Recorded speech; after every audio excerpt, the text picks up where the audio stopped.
Hello साथियों, मैं अमरदीप कादियान। नमस्ते, प्रणाम, सलाम वालेकुम, सत श्री अकाल, जय मसीह की, राम राम जी, जय माता की, जय हिंद, जय भारत, जय ससुराल वालों की। साथियों, आपका स्वागत है डिसेंट फैमिली में। साथियों, आज हम बात करेंगे सेटलमेंट के बारे में कि आपका किसी भी तरह का लोन है, पर्सनल लोन है, बिजनेस लोन है, क्रेडिट कार्ड का, एजुकेशन लोन है, scooter, motorcycle, car, jeep, truck, बस का है, मकान, दुकान, जमीन, जायदाद, फैक्ट्री, कारखाने का, स्कूल, कॉलेज, बंगला, कोठी या शोरूम का लोन है। किस सिनेरियो में कोई भी बैंक या एनबीएफसी कंपनी सेटलमेंट करता है और सेटलमेंट करते समय आपको क्या ध्यान रखना है? सबसे पहले तो क्रेडिट कार्ड में सबसे ज्यादा डिस्काउंट मिलता है जब भी आप सेटलमेंट करते हैं। सेटलमेंट करना भी अपनी फाइनेंशियल डेथ करना है, ये बात समझ ले। अगर आपको कोई चवन्नी छाप ये कह रहा है कि सेटलमेंट हो जाएगी और सिबिल भी ठीक रहेगा या सिबिल 2-4-6 महीने के बाद ठीक हो जाएगा, टोटल बकवास कर रहे हैं। आप लोक अदालत में जाके सेटलमेंट कर रहे हैं, कॉम्प्रोमाइज कर रहे हैं, आप सोच रहे हैं भाई तो अदालत के अंदर आगे मेरा सेटलमेंट हुआ तो सिबिल नहीं खराब होगा। सिबिल आपका 100% खराब होगा। क्रेडिट कार्ड का अगर आप सेटलमेंट करते हैं या डिफॉल्ट करते हैं, सबसे ज्यादा धड़ाम से नीचे गिरता है, सबसे ज्यादा, और सबसे ज्यादा डिस्काउंट भी क्रेडिट कार्ड में मिलता है। क्रेडिट कार्ड लेना मतलब अपनी कब्र खुद खोदना। साथियों, अगर आप मुझे फेसबुक पे देख रहे हैं तो हमारा एक चैनल है डिसेंट एडवाइस के नाम से यूट्यूब पे, जिस पे मैं लगभग 2000 वीडियो डाल चुका हूं लोन से रिलेटेड। आपको या आपके किसी भी यार प्यारे रिश्तेदार को लोन से रिलेटेड कोई भी दिक्कत, परेशानी, समस्या अगर आ रही है तो YouTube के सर्च के ऑप्शन में जाके वो प्रॉब्लम लिखें। आगे जैसे ही डिसेंट एडवाइस लिखेंगे तुरंत प्रभाव से आपकी समस्या का समाधान हो जाएगा। मैं आपको बताता हूं कि कोई भी अनसिक्योर लोन है तो वो 25% में कैसे सेटलमेंट हो सकता है, क्या सावधानी रखनी है। कोई भी सिक्योर लोन है तो आपका 50% में कैसे वो सेटलमेंट हो सकता है, किस सिनेरियो में, और आपको सावधानी क्या बरतनी है। बहुत से आदमी हमारे साथ टेलीफोनिकली भी जुड़ते हैं, कमेंट भी करते हैं हमारे यूट्यूब चैनल पे कि सर अब मेरे से ईएमआई नहीं दी जा रही, अब मैं सेटलमेंट करना चाहता हूं, मैं खुद से प्रपोज कर दूं। भाई, कभी भी जब आपकी 1-2 ईएमआई डिफॉल्ट हुई है, कोई भी बैंक या एनबीएफसी कंपनी सेटलमेंट नहीं करता है, लिख के जेब में डाल ले। सेटलमेंट कब होता है? वही लगी फटने खरात लगी बटने, ऐसे कभी भी सेटलमेंट नहीं होता।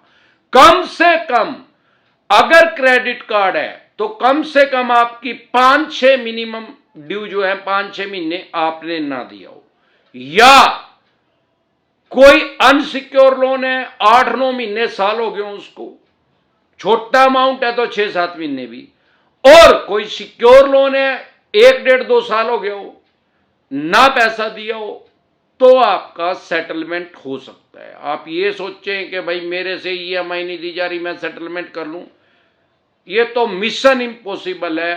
आप खुद से अपने आप को भ्रमित कर रहे हैं। तो मुंगेरी लाल के हसीन सपने ना देखें, बी प्रैक्टिकल। सेटलमेंट होता कैसे है? सेटलमेंट करना भी अपनी फाइनेंशियल डेथ करना है, क्योंकि अगर आप सेटलमेंट करेंगे तो फ्यूचर में कोई भी एनबीएफसी बैंक या एनबीएफसी कंपनी अगले 4-5 साल तक आपको अनसिक्योर लोन नहीं देगा। सिक्योर लोन तो 2-3 साल के बाद फिर भी मिल सकता है, लेकिन आरओआई ज्यादा मिलेगी, रेट ऑफ इंटरेस्ट आपको ज्यादा मिलेगा। सबसे पहले आपको करना क्या है भाई? 1-2 ईएमआई डिफॉल्ट होती है तो चवन्नी छाप पीछे लग जाते हैं। चवन्नी छापों से डरना घबराना नहीं है, क्योंकि चवन्नी छापों का यमराज तो ये बैठे ही है अमरदीप कादियान। सारे देश के चवन्नी छाप मेरे से परेशान हो रहे हैं, और सारे देश के कश्मीर से लेके कन्याकुमारी तक, गोवा से लेके गुजरात तक कोई आदमी मेरे से नाराज नहीं है। सिर्फ और सिर्फ चवन्नी छाप। क्यों? इनकी दुकान में पेट्रोल बता रहे अमरदीप कादियान कह रहे डालो, इनका बोर खराब करो कुत्तों का। ये लोगों को परेशान कर रहे हैं, राज कर रहे हैं, गाली गलौज कर रहे हैं, अपशब्द बोल रहे हैं, चिल्ला चिल्ली कर रहे हैं, गैर कानूनी तरीके से रिकवरी करने की कोशिश कर रहे हैं। आपके 2 लोन डिफॉल्ट हो गए, 5 हो गए या 25 हो गए, 25 लोन भी डिफॉल्ट हो गए, सबकी 5-5 ईएमआई भी डिफॉल्ट होगी, तो भी ये क्राइम में कंसीडर नहीं होता। सारे देश के किसी थाने, पुलिस स्टेशन, चौकी में आपके खिलाफ FIR लॉन्च नहीं हो सकती, आपका पर्चा दर्ज नहीं हो सकता EMI डिफॉल्ट होने पे। आपको अपराधी घोषित किसने किया है, क्रिमिनल डिक्लेयर किसने किया, इन चवन्नी छाप भिखमंगों ने।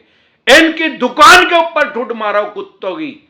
अगर कोई चवन्नी छाप आपको परेशान कर रहा है, हरास कर रहा है, सबसे पहले उसको बोलो अपना आई कार्ड दिखा। 99% चवन्नी छाप के पास आई कार्ड नहीं आ रहा, भाग यहां से, भिखा मंगे यहां से, चल अगर भाग, मेरे को क्या पता तो तू कौन है, उस बैंक का आदमी है कि नहीं। 1% अगर वो बाद में ले भी आए तो क्या विजिटिंग लेटर दिखा पहले, वो विजिटिंग लेटर नहीं है। अरे भाई, जिस बैंक NBFC कंपनी से हमने लोन लिया, अगर उसकी बड़ी ब्रांच है तो वहां 250 आदमी काम कर रहे हैं, तो 250 आदमियों के पास आई कार्ड है तो 250 आदमियों के पास पावर आएगी क्या हमारे मकान, दुकान, जमीन जायदाद, फैक्ट्री, कारखाना, स्कूल, कॉलेज, बंगला, कोठी या शोरूम में आने की। विजिटिंग लेटर इशू करना पड़ेगा बैंक NBFC कंपनी को, थ्राइड करना पड़ेगा उस पर्सन को, और यह नहीं है कि लाइफ टाइम के लिए उसको थ्राइड कर देंगे। तो अपने राइट्स और अधिकार जाने।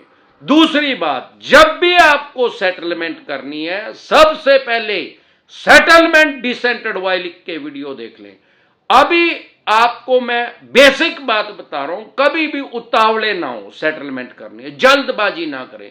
भले 1 साल हो गया, 2 साल हो गए, अरे जितनी इनकी कांच लिकड़ेगी, फूल सा दिखने लगेगा, उतनी ज्यादा आपको ये डिस्काउंट देंगे। डिस्काउंट किस पे लेना है, प्रिंसिपल अमाउंट पे डिस्काउंट। जब 75% मिले तब आप सेटलमेंट करें। अगर अनसिक्योर लोन है तो, सिक्योर लोन है तो प्रिंसिपल पे जब 40 या 50% डिस्काउंट मिले तब आप सेटलमेंट करें, अदरवाइज सेटलमेंट करें ही ना। अब ये क्या करते हैं, फॉर एग्जाम्पल आपने 10 लाख रुपए देने हैं, ये ब्याज प्लंटी जुर्माना लगा के 16 लाख कर देंगे, और उसमें से फिर 16 लाख में से 10% डिस्काउंट है जी, 20% डिस्काउंट है। अब चल भीख मंगे, प्रिंसिपल में बोल, मूलधन में बता कितना डिस्काउंट देगा। क्यों, अरे जब फाइनेंशियल डेथ करनी है यार, सिविल खराब करना है, तो फिर पैसे की तो बचत कर लो। साथियों, सबसे पहले एक बात समझ लें, खुद से कभी भी प्रपोजल ना दें, खुद से अपने आप से कभी भी ना बोले कि मैं सेटलमेंट करना चाहता हूं। अगर बोलेंगे तो सेटलमेंट कब बताया, कम से कम 6 महीने के बाद होगी। ऐसा नहीं है कि आपकी एक EMI डिफॉल्ट होगी, सेटलमेंट की बोल दिया, ऐसे नहीं होगी। 6 महीने, साल के बाद भी अगर आप खुद से बोलेंगे तो आपको डिस्काउंट बिल्कुल कम मिलेगा, 5-10% मिल जाएगा, या ब्याज प्लंटी जुर्माना हटा देंगे। तो आपको कभी भी खुद से नहीं बोलना है, और अपना फियर शो नहीं करना, अपना डर शो नहीं करना है। अगर आप उसको डर के दिखाएंगे तो आपको डिस्काउंट कम मिलेगा। आपको सिर्फ, अगर कोई चवन्नी छाप बकवास करे, ड्यूटी प्रोसेस चल, कानूनी कार्रवाई कर मेरे ऊपर। कानूनी कार्रवाई क्यों नहीं करते, अरे भाई अगर आपसे 50 लाख भी लेने हैं, मैं कह रहा 10,000 रुपए भी लेने हैं, तो भी आपके ऊपर कानूनी कार्रवाई हो सकती है, आपके ऊपर केस कर सकते हैं, सिविल का केस कर सकते हैं, कोर्ट में जाके दीवानी का। फिर करते क्यों नहीं, इनको पता है कि आज केस करेंगे तो मान्य सुप्रीम कोर्ट तक जाते आते 40-45 साल लगेंगे, इतना बोलो राम ही हो जाएगा। और इनका भी बोलो राम हो जाएगा। 16 साल के लड़के लड़की को तो RBI ने लाइसेंस नहीं दे रखा भाई। जिसका बैंकिंग, जो बैंक का ओनर है, मालिक है, उसकी एज भी तो 25, 30, 35, 40 होगी, उसका ही बोलो राम हो जाएगा। ये अपने जीते जी अपना पैसा लेना चाहते हैं ताकि और लोगों को कर्जाई कर दे। तो आपको सिर्फ एक बात ध्यान रखनी है, जब भी ये सेटलमेंट की बोलेंगे, अभी भाई मार्च में सेटलमेंट हो जाएगी, उसके बाद नहीं होगी, यह बात ठीक है कि मार्च में हर bank NBFC company maximum discount देता है, क्योंकि मार्च में इनका ईयरली क्लोजिंग होता है। वैसे तो ब्रिटिश काल से ये नियम है कि हर 3 महीने में इनकी क्लोजिंग होती है, जिसको क्वार्टरली क्लोजिंग बोलते हैं। मतलब 3 महीने के बाद लेखा जोखा अपना पोर्टफोलियो को साफ करता है बैंक NBFC कंपनी, देखता है कि कितना प्रॉफिट हुआ, कितना लॉस हुआ। मान लो 5,000 करोड़ का प्रॉफिट हुआ और 700 करोड़ का उसमें से लॉस हो गया, तो 4300 करोड़ रुपए अपना प्रॉफिट कर लेंगे, उसको साफ कर लेंगे, सेटलमेंट कर लेंगे। लेकिन सबसे ज्यादा ईयरली 31 मार्च, क्योंकि ब्रिटिश काल से नियम यह चला रहा है कि 31 मार्च को हमारा फाइनेंशियल ईयर खत्म होता है। साल तो भाई 31 दिसंबर को खत्म हो जाता है, लेकिन जो वित्तीय वर्ष है, फाइनेंशियल ईयर है, वो 31 मार्च को ही खत्म होता है। जब से हमारे देश का सबसे पहला बैंक बना 1843 में, जिसका नाम था बैंक ऑफ मद्रास, जिसकी ब्रिटिश काल में नींव रखी गई, अंग्रेजों ने इसको स्थापित किया, तब से लेके आज तक भी वो बैंक काम कर रहा है। जब उसका नाम बैंक ऑफ मद्रास था, बाद में इसका नाम रख दिया गया इंपीरियल बैंक ऑफ इंडिया, और आज की डेट में भी ये बैंक काम कर रहा है एसबीआई के नाम से, स्टेट बैंक ऑफ इंडिया, जो हमारे देश का सबसे बड़ा सरकारी बैंक है। तो तब से ब्रिटिश काल से 31 मार्च तक का हिसाब होता है और वो आज तक चल रहा है, और मुझे लगता है अनंत काल तक ऐसे ही चलता रहेगा। आपको क्या करना है, ऐसा नहीं है कि एक बार आपको सेटलमेंट का ऑफर देंगे, अभी 31 मार्च से पहले भी कम से कम 5 बार सेटलमेंट का ऑफर देंगे आपको अपने मुंह से नहीं बोल रहा, वो कहेगा सेटलमेंट कर ले, भाई पैसे नहीं है भाई, वो कहेगा कर लो, भाई कितना डिस्काउंट देगा बता दे भाई। तो शुरू में आपको ये ब्याज प्लंटी जुर्माना कह देंगे, हटा देंगे, कह दे भाई पैसे नहीं है मैं नहीं करता। फिर दूसरी बार जब ऑफर करेंगे 10-15% डिस्काउंट देंगे प्रिंसिपल में, नहीं करा तो तीसरी बार आपको 35-40% तक का डिस्काउंट की ऑफर करेंगे, नहीं करा कह दे पैसे ही नहीं है भाई, तब चौथी बार आपको कम से कम 50-55% का डिस्काउंट की ऑफर देंगे प्रिंसिपल की। जब भी नहीं करा आप कह दो भाई 10-15% पैसे दे सकूं मैं, तो वो भी किसी यार प्यारे रिश्तेदार से लेके देने पड़ेंगे, मेरे पास है नहीं। तब ये आपको 5वीं बार में 75% तक डिस्काउंट आपको देंगे। तब अगर आप करना चाहते हैं तो 25% पैसा देके आप अपना सेटलमेंट कर सकते हैं। लेकिन एक चीज ध्यान रखें, हमेशा ओटीएस करें, वन टाइम सेटलमेंट करें। जब आपकी जेब में 25% पैसे हो तब आप भरे, ऐसे नहीं उसको 4-5 ईएमआई में सेटलमेंट ना करें, जिसको बैंकिंग की भाषा में रेगुलर सेटलमेंट बोलते हैं। क्योंकि अगर 3-4 ईएमआई आपने टाइम पे कर दी सेटलमेंट की, और 5वीं एक दिन भी लेट कर दी, तो वो सेटलमेंट कैंसिल मानी जाएगी। अगर 10 लाख रुपए का इन्होंने 2.5 लाख रुपए में भी कर लिया और आपने 50-50 हजार रुपए 4 बार दे दिए, 2 लाख रुपए चले गए, और 5वीं ईएमआई एक दिन भी लेट कर दी इनकी सेटलमेंट की, तो ये उसको सेटलमेंट को कैंसिल कर देंगे, कहेंगे भाई आपने जो टर्म कंडीशन इसके अंदर लिखी हुई थी वो नहीं गई, तो उस 2 लाख रुपए को भी ब्याज प्लंटी जुर्माने में काट लेंगे और फिर दोबारा से आपसे 10 लाख रुपए मांगने शुरू कर देंगे। इन बातों का ध्यान रखें। दूसरा, कभी भी जब भी सेटलमेंट करें तो सेटलमेंट की हार्ड कॉपी लें, हार्ड कॉपी लेके उसी ब्रांच में जाएं जहां से आपका लोन इशू है, और उस ब्रांच हेड को वो लव लेटर दिखाएं कि भाई ये मेरा सेटलमेंट लेटर है, जेन्युइन है क्या फेक है। वो 100% बोलेगा कि जेन्युइन है, चाहे भले वो फेक है, क्योंकि 99% फेक सेटलमेंट लोगों के साथ कर रहे हैं। सेटलमेंट कर लेते हैं, बाद में बैंक बोल देगा भाई हमने तो ये सेटलमेंट लेटर इशू ही नहीं करा। फिर किसने करा? भाई साहब आपने बनाया होगा, कहीं छुपाया होगा कंप्यूटर में एडिट करके, हमने तो दिए नहीं। आप कहोगे मैंने 25% पैसे दे दिए भाई 2.5 लाख रुपए, वो कहेगा हाँ दे दिए, 13 लाख रुपए देने थे, ब्याज प्लंटी जुर्माने से ही 2.5 लाख रुपए जमा हो गए, 10.5 लाख रुपए रह गए, और 35% कमीशन इन 54 छापों को आपको फुद्दू बनाने के नाम की मिल जाएगी। लेकिन अमरदीप कादियान के साथ जुड़े हैं तो आपको सारे देश में कोई फुद्दू नहीं बना सकता। बैंकिंग के एक्सपर्ट, हम स्पेशलिस्ट हैं इस काम के, डॉक्टर हैं इसके। चाहे कोई किसी का 5 करोड़ का लोन है, 50 करोड़ का, 500 करोड़ का, डज नॉट मैटर। हमारे देश में कानून एक ही है, तरीका एक ही है, बस आपको अपने राइट्स और अधिकार पता होना चाहिए।